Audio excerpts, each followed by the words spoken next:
Our next story this morning is a CBC News exclusive. The Canadian military has poured hundreds of millions of dollars into an online war against hackers.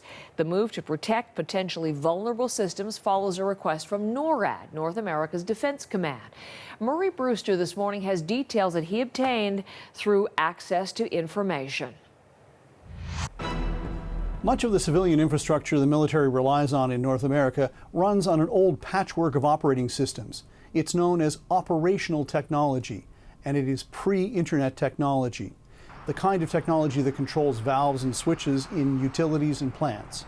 Experts say as soon as you touch the internet, those systems immediately become vulnerable to hacking. The idea that civilian power and water plants as well as traffic systems could be shut down is why the commander of NORAD wrote to Canada's Chief of the Defence Staff in 2016, asking for the Canadian military to identify its vulnerabilities and those in the civilian world around it. Threats to North America are not simply limited to the air domain.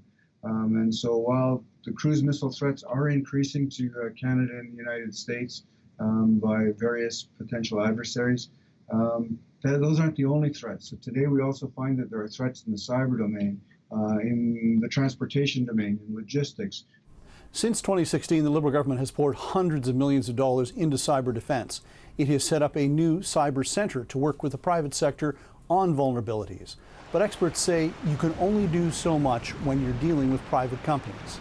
Now, one of the events that prompted NORAD to spell out its concerns, in 2015 and 2016, hackers shut down a vast swath of Ukraine's power grid in precisely the kind of attacks Canadian and American military commanders are worried about. Murray Brewster, CBC News, Ottawa.